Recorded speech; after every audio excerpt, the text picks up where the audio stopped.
Hey everyone, thanks for joining us today. We have Mountaineer golf coach Sean Covich and senior golfer Mark Goetz to join us on the call today. To get us started, Coach, it's hard to believe that it's almost the end of the year through everything, but why don't you kind of give a recap on where you are and where the team is right now heading to Big 12 championship. Yes, sir. Appreciate it. First of all, I do want to say congratulations to our assistant coach, Clay Bounds, his wife, Jessica. They just had their third child. That was right before our home tournament. So everybody's home, healthy and safe. So I do want to say congratulations to Clay on that. Also, congrats to Mark, who's on this call, who won our home tournament, obviously, about a week ago, I guess. So, yeah, it's been a difficult year, honestly. I mean, I was thinking back to August, September. We didn't even know if we were going to play, and our schedule was totally, just messed up, I guess. And it was kind of touch and go for a while. And then the guys have really had to, just like every college athlete, endure a lot of testing, a lot of protocols, and we haven't been able to get together as a team like we normally do. So it's definitely been a weird year. The fall was a struggle from that point. I think more just mentally and team bonding wise, it was a very tough semester. The spring, I feel like got a little bit better. We got to travel a lot more. The protocols were kind of better understood, and we sort of made it work. And I think we've been together as a team a lot in the spring, and that certainly helped. According to GolfStat, we started, I don't know, 106th in the country sometime in February.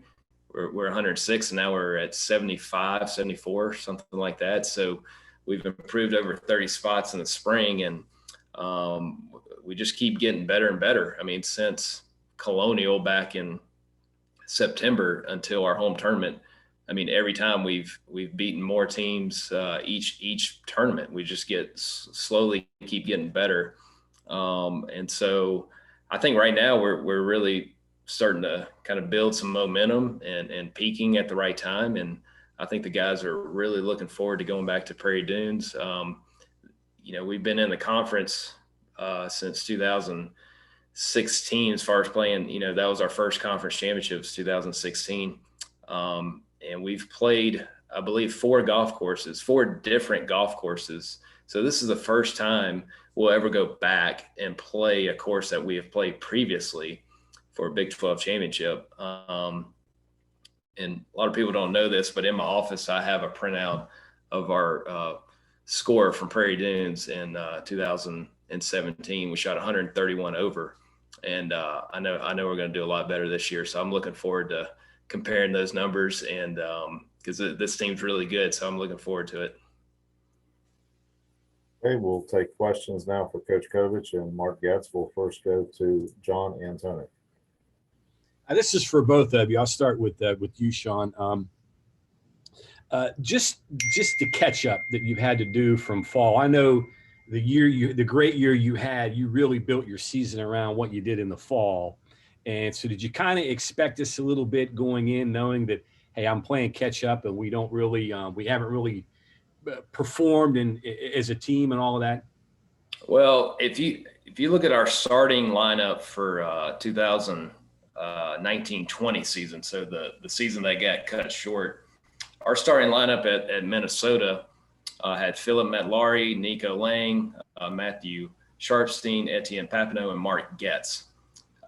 When we started this year, only Mark was the only returning starter from our opening lineup that season. So it was, I'm not gonna say it was a rebuild, but it was definitely a shakeup from that sense. And so we had a lot of new guys playing, a lot of freshmen, and then a lot of guys stepping up.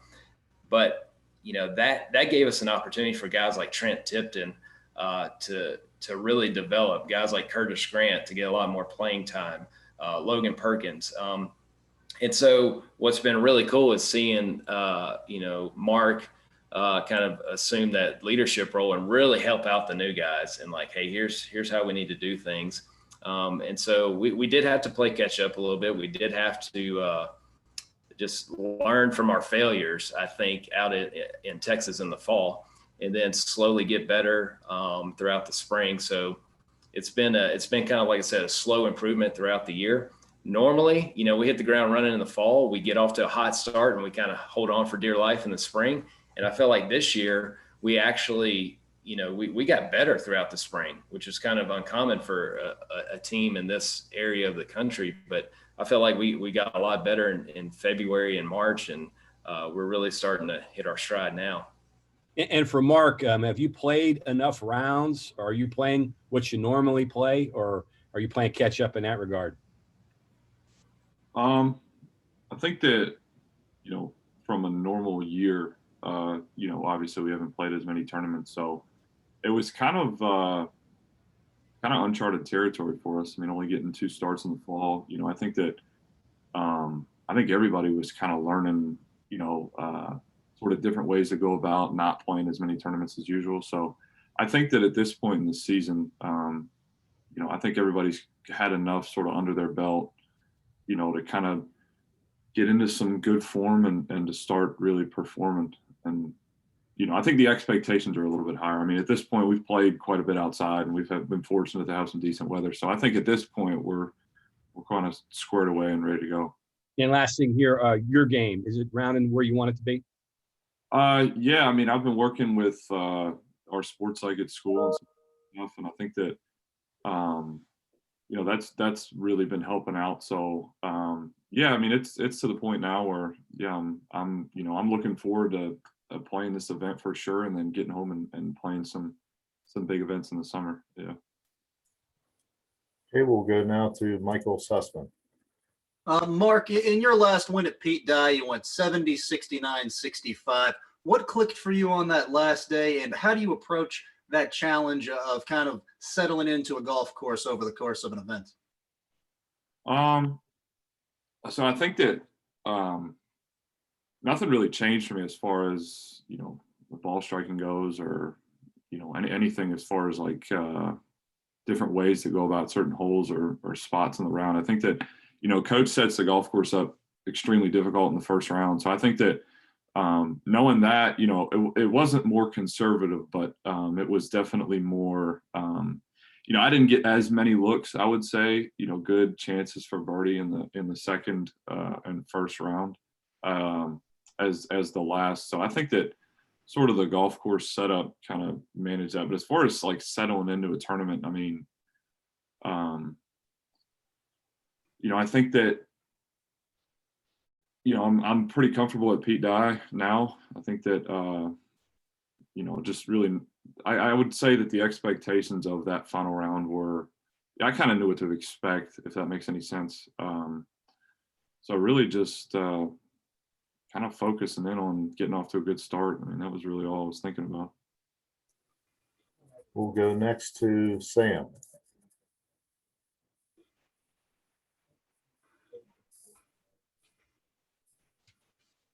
Sam, we can't, Sam, your microphone's not working. You hear me now? Yeah, we got you. Sorry about that. Hey, Mark, so you made steady improvements every single season. And then heading into this season, obviously the Mountaineer Invitational helped with that, but you've shaved 2 or 3 strokes right off your scoring average. The offseason, is that putting? Is that focusing on the short game, or are you just kind of get everything better type of guy? I think that maturity as a player is probably the biggest thing that I would say makes up for sort of those strokes. And that's just kind of learning, a bunch of things. I mean, it's some technical work for sure. It's definitely some equipment stuff, but I think that just kind of being comfortable on bigger stages and, just kind of learning as a player as far as some of the mental and management stuff go. I really think that's where it makes up a lot of ground. And in the summertime or the off season sort of, I'm playing a lot more tournament golf than at school. So I think that that kind of process is sort of expedited in the summertime. So, it's funny. I tell coach all the time, like from the guy that I the player that leaves in whatever early May and that returns back in the fall a lot of times is pretty different in the 4 years I've been here. So We will go next to Joe Mercado. This is for Sean. Sean, how do you guys set your lineup for the Big 12? Do you go in with qualifying in mind, or do you kind of lean on regular season results or recent results? Yeah, when you get this far in the year, you kind of know everything you need to know about the players and about the lineup. And as I mentioned before, we have been to Prairie Dunes before, so we know what to expect. Yes, it's going to blow. I mean, the wind's going to blow, 20, 30 miles an hour. But also the greens are very, very intricate. They're very subtle. So, there's certain qualities about a player's game that's going to suit a golf course better. And so we kind of know about our lineup at this point in the year. We've been watching them play since August, and guys like Mark and Logan and Curtis have been watching for 3+ years. So we kind of know a lot about their game. And so I think at this point in the year, I don't want to stress the guys out with qualifying. I'm just going to make our picks. But throughout the year, obviously we qualify, we compete. That's how you get in the lineup.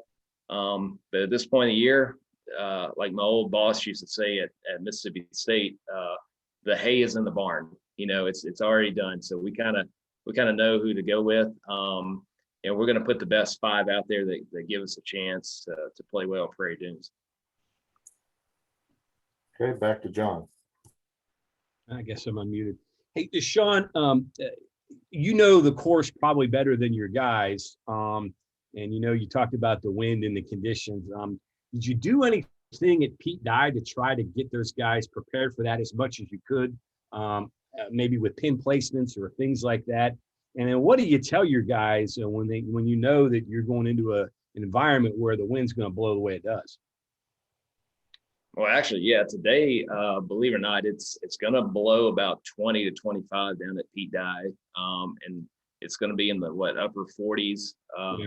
And the final round at Prairie Dunes, it's going to be in the upper 40s and blow about 20 to 30 out of the north. So we're going to go out and just hit some shots today on the course. I mean, it's not, we're not playing, so to speak, but I do want the guys hitting different shots into the wind, downwind, left to right, right to left winds, and just get comfortable with, flighting their ball.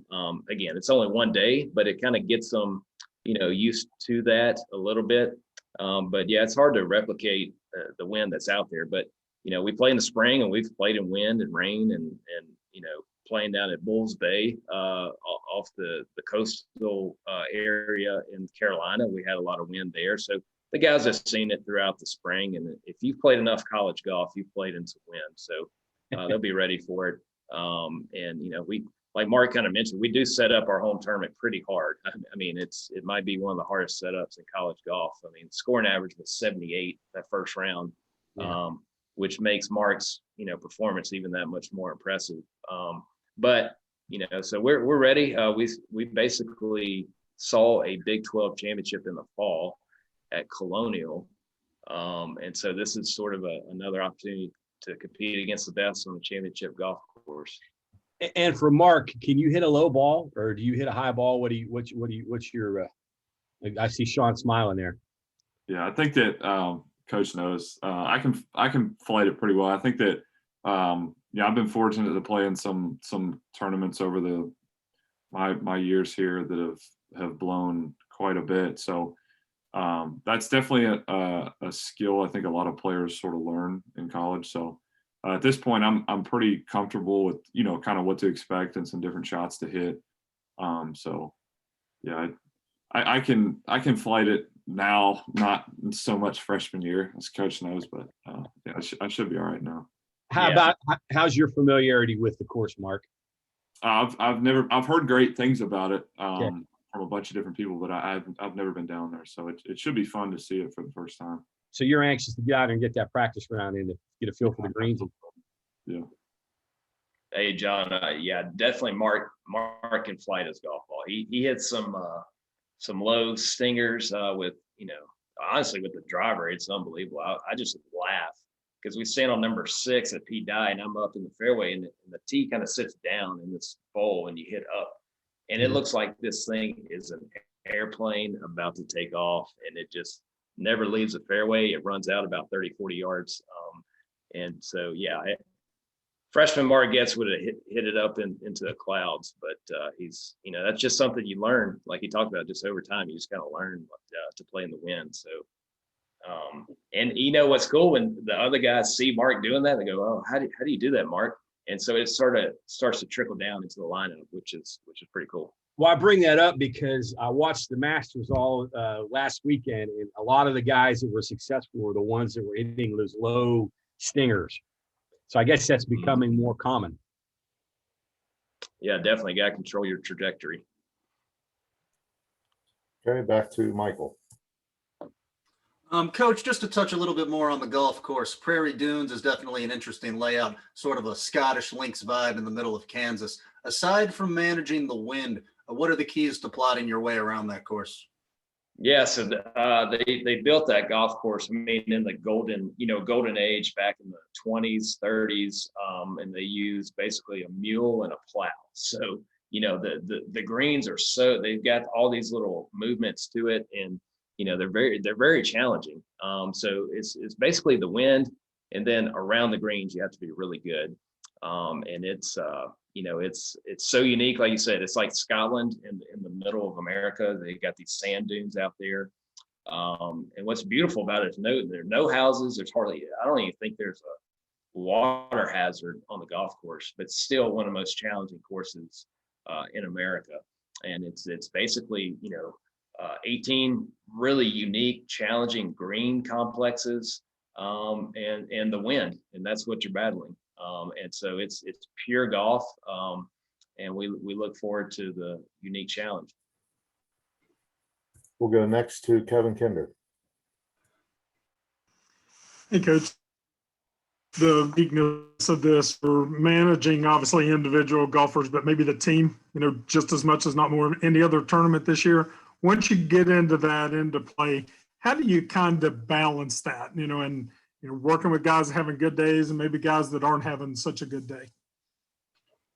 Yeah, I think as a head coach, golf coach, I wake up each morning and I think about each player. I've got 8 guys on the team, and which is kind of a small roster, which I do that on purpose. But I wake up and I think about those guys, and like you said, you've got some guys riding high, that building momentum. Let's use Mark as an example. He just won a tournament. Hopefully he's feeling great. And then you have some guys that know they're not even traveling to Prairie Dunes. They don't have a chance, and they are struggling in qualifying. And you got some guys in between. And so it's you try to figure out what does each player need that day or that week. And so that's the biggest challenge with our sport.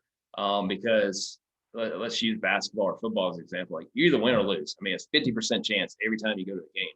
For us, there's 13 teams, 14 teams, and we may finish T6 or T12. Like, what does that mean? Is that good? Is that bad?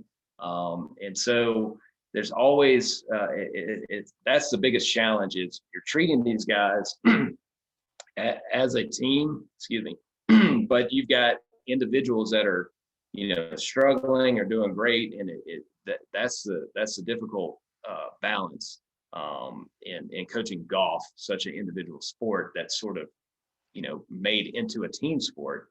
And so that's definitely something that I battle, and I'll always struggle with, is trying to get everybody on the same page when they're really not.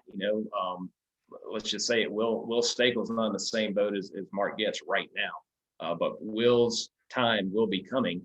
Just like Mark, didn't travel a lot his sophomore year, but his time was coming, and here it is now. And then, Mark, when you're on the course, do you have an idea? Do you get any scores? Do you know what your teammates or other people are doing? Or is it you just really have to focus on what you're doing, worry about the scoreboard and where the team is after the round? Yeah, I don't really look at live scoring too much. obviously you can kind of tell, some of the teammates that are around you, behind you, in front of you, kind of the body language and stuff, whether, they're playing great or playing not. And, for me, I mean, that some of that stuff doesn't really affect me. Some of the teammates, as far as the body language goes, if it's bad, but really just kind of focusing in on myself, man, and just trying to stick to a game plan. And it's not like laser focused, but it's it's just kind of going about my business, if that makes sense. Go back to Sam.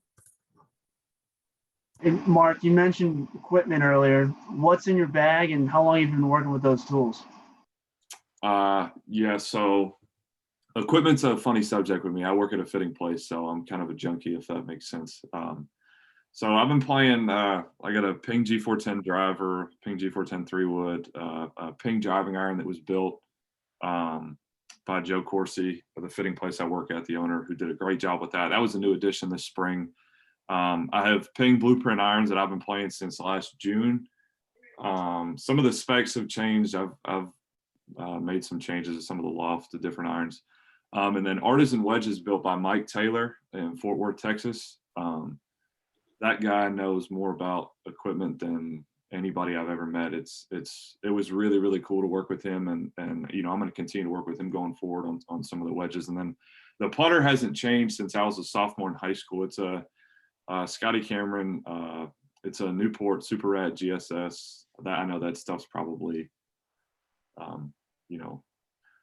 pretty intricate, but yeah, equipment's a lot of that stuff. The drivers probably made the biggest difference. I switched to that driver last June at the beginning of the summer, and it's probably one of the best I've ever played.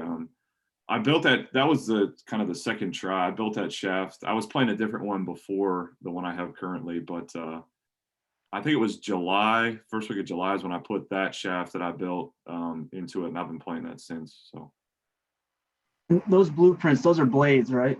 Yeah.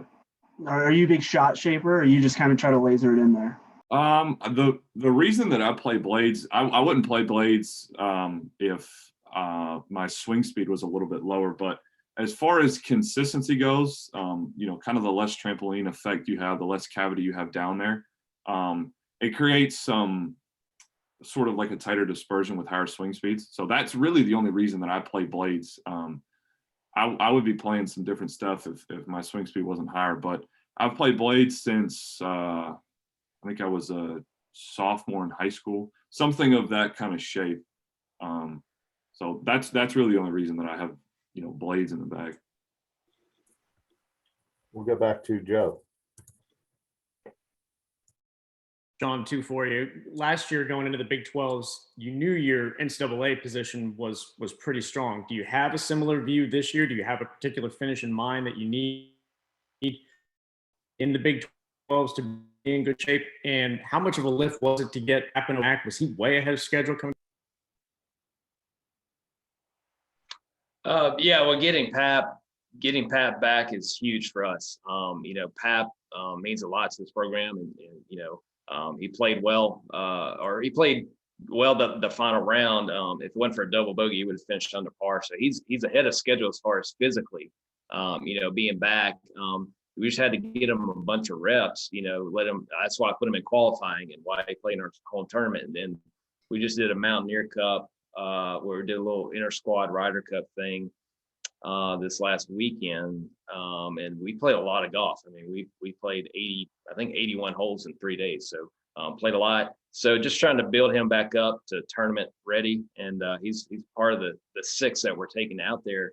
And obviously we're only going to play 5, but I do see him playing a big role for us. And as far as like what we need to do, I mean, we just got to play well.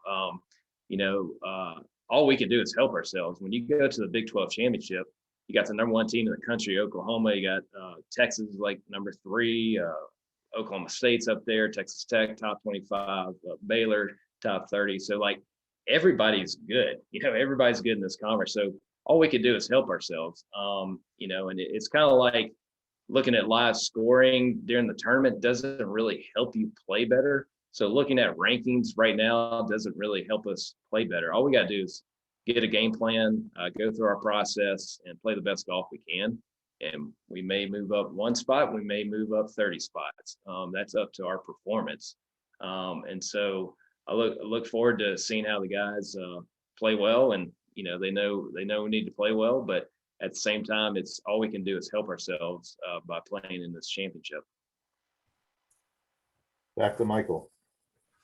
Mark, as you look to dial it in for a championship event, who's somebody on the PGA Tour that you look up to as a competitor? That's a good question. There's a handful of guys that I like watching.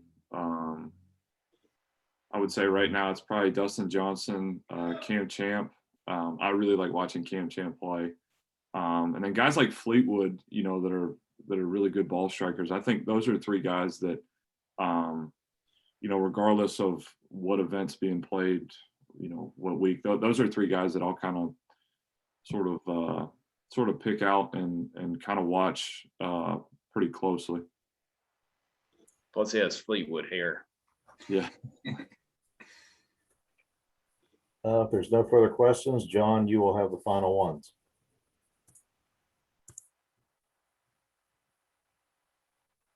John, you're muted.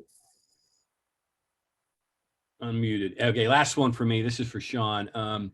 I know you got to make your lineup. That's the first thing you got to do. But have you thought about how you're going to approach how you work your guys on the course? I'm sure some guys like information, some guys don't like information. How are you going to use what you know about the course to help your guys at the tournament? Yeah, I think a big thing for us is the practice round. Obviously, you get to get a feel for the course. So we tend to spend a lot of time around the greens with lag putting, with 4-foot putts, and with chipping. And we'll do the same thing. That's what we do at every golf course, because you're not going to hit all 18 greens, especially out of Prairie Dunes. So you have to have a good short game. So we're doing a lot of chipping, a lot of lag putting, and those crucial 4-foot putts that you just keep the round going. So we'll do that in the practice round. And luckily the wind on the practice round day is going to be the same direction and intensity pretty much as the first 2 days. So it totally flips the last day. But, we're going to have a south wind pretty much Sunday for the practice round and all day Monday, all day Tuesday. So that'll be good for the guys to get a good feel. So at least 3 of the 4 rounds will have the same wind direction. And as far as what the guys want or need, some guys like me or Clay walking with them. Some guys just want us on par 3s. Some guys, just want somebody to talk to. So we just kind of feel it out. I think, being at par 3s for the guys and getting a yardage and, just knowing what to hit, where to leave it, things like that is pretty big for this team. So Clay and I will do our best to kind of, manage those holes and try to play as close to even par in those as we can, because typically the par 3s are the most challenging on any golf course. That's where you play over par and then you make up ground on par 5s. So that's pretty much what we'll do out there at Prairie Dunes. Well, last thing here with this course, is it more a deal of where to put it or where not to miss it? It's like I said, the challenge here is the wind and the greens. So the whole locations are going to dictate, where you want to be at certain times. And so, it's just like anywhere else. You try to be below the hole, so you got an uphill chip or an uphill putt, and just have good speed on the green. So there's not, like I said, there's not a lot of water, there's not a lot of OB, anything like that. It's literally just kind of old school golf, like you said, playing over in Scotland or something like that. And you just have to have good angles and chipping uphill, putting uphill, and play solid golf. Thanks. Okay, this concludes our call for today. Thanks to all the media members for dialing in. Sean and Mark, thank you for your time. Best of luck next week in Kansas at the Big 12 Championships. Thanks again, everyone. Appreciate it. Thank you.